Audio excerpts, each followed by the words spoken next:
ମୋତେ କେହି କିଛି କହିନଥିଲେ, ମୋତେ ଖାଲି କହିଲେ ଆପଣ ଖାଲି ଆସନ୍ତୁ, ଆକ୍ସିଡେଣ୍ଟ ଅଛି ହେଇଛି ଆଇସିୟୁରେ ଅଛନ୍ତି। କିନ୍ତୁ ମୁଁ ନ୍ୟୁଜ୍ରେ ଦେଖିଲା ବେଳକୁ ଆଉ ନାହାନ୍ତି, ନ୍ୟୁଜ୍ରୁ ହିଁ ଜାଣିଲି। ପ୍ଲିଜ୍ କ'ଣ କରନ୍ତୁ, କିଏ ଧୋକା କରିଛି, କ'ଣ ଧୋକା ହେଇଛି ମୋର ଜାଣିବାର ଅଛି। ଆପଣମାନେ ଠିକ୍ ସହଯୋଗ କରିକିନା ଜଣାନ୍ତୁ। ଆଇଲା ବେଳକୁ କେହି ନଥିଲେ, ଡୋର୍ କ୍ଲୋଜ୍ ଥିଲା। ମୁଁ କହିଲି ତାଲା ସେ ଓପେନ୍ କଲେ, ମୁଁ ଦେଖା କଲି, ତାପରେ ତାଲା ବନ୍ଦ କରିଦିଆହେଲା। ମୁଁ ସକାଳ 7ଟାରୁ ଆସିଲିନି, ଏବେ କେତେଟା ବାଜିଛି ମୁଁ ଜାଣିନି।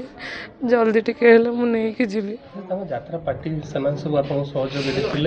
ଖାଲି କଲ୍ କରିଥିଲେ ମୋତେ, ମୁଁ ଆସିଲା ବେଳକୁ କିନ୍ତୁ ଏଠି କେହି ନଥିଲେ। ମୋତେ କଲ୍ କରିଥିଲେ ଆସିବା ପାଇଁ, ଖାଲି ଆସନ୍ତୁ। ନ୍ୟୁଜ୍ରୁ ଦେଖିଲି ଆସିଲି, ଆସିଲା ବେଳକୁ ଏଠି କେହି ନଥିଲେ। ବର୍ତ୍ତମାନ ଆପଣ ଦେଖୁଛନ୍ତି ଅବି ଆସିକି ସେ ପହଞ୍ଚିଲେ, ଆଉ କିଛି କହିପାରିବିନି। କେହି ବି ନଥିଲେ, କେବଳ ମୋ ସାଙ୍ଗ ଭାଇମାନେ ଥିଲେ, ଆଉ ଆମେ ପରିବାର ଲୋକ ଆସିକି ପହଞ୍ଚିଲୁ। ଦୂରରୁ ଆସିଲେ, ଜଣେ ନୟାଗଡ଼ରୁ ଆସିଲେ, ଆଉ ଜଣେ ନିଶ୍ଚିନ୍ତ କୋଇଲି ମାହାଙ୍ଗାରୁ ଆସିଲେ, ଇଏ ମାଇଁ ହେବେ ସେ ଯାଜପୁରରୁ ଆସିଲେ। ସମସ୍ତେ ଆସିଲେ, ଆମେ ଭୋର 4ଟାରୁ ବାହାରି 7ଟାରେ ଏଠି ପହଞ୍ଚିଲି।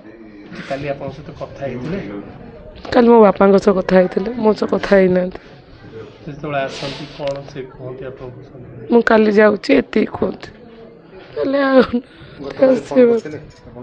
କାଲି ଫୋନ୍ କରିନଥିଲେ, କିନ୍ତୁ ବାପାଙ୍କୁ କହୁଥିଲା ଯେ ବାପାଙ୍କ ସହ କଥା ହେଇଥିଲେ ମୁଁ ଯିବି ସକାଳେ। ବହୁତ ଖୁସି ଥିଲି ଆସିବେ ବୋଲି। 15 ଦିନ 17-18 ଦିନରେ ଆସିନାହାନ୍ତି। ନଭେମ୍ବର 17 ଲାଷ୍ଟ ମୁଁ ତାଙ୍କୁ ଦେଖିଥିଲି। ନଭେମ୍ବର 17ରୁ ସେ ଆପଣଙ୍କ ପାଖରୁ ଆସିଥିଲେ?